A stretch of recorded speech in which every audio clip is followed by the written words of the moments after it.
సంస్కృతులతో కూడిన సంస్థానంగా ఉండేది.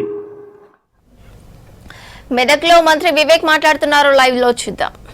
నైజాం రాజు ప్రకటించి రాచరిక పాలనను కొనసాగించారు.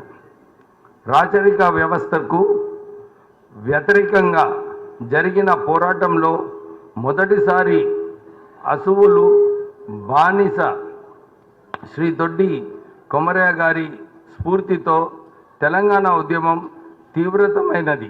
ఆనాటి పోరాటంలో తెలంగాణ మహిళలైన శ్రీమతి చాకలి ఐలమ్మ గారు, శ్రీమతి మల్లు స్వరాజ్యం గారు, శ్రీమతి ఆరుట్ల కమలాదేవి గారి కీలక పాత్ర పోషించారు.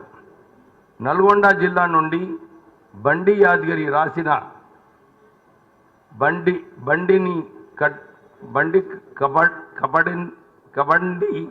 కట్టి 16 బండ్లు కట్టి ఏ బండ్లో పోతావో కొడుకో నైజాం సర్కార్ రోడ్డ పాట సాయుధ పోరాటాన్ని ఉధృతం చేసి రాచరిక ప్రభుత్వంపై తిరుగుబాటు చేయడానికి ప్రజల్లో చైతన్యం రగిలించింది.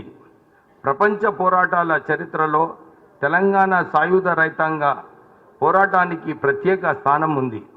అప్పటి ప్రధానమంత్రి పండిత్ జవహర్లాల్ నెహ్రూ గారు మరియు హోంమంత్రి శ్రీ సర్దార్ వల్లభాయ్ పటేల్ గారు కృషి వల్ల 17 సెప్టెంబర్ 1948 నాడు హైదరాబాద్ సంస్థానం భారతదేశంలో విలీనమైంది.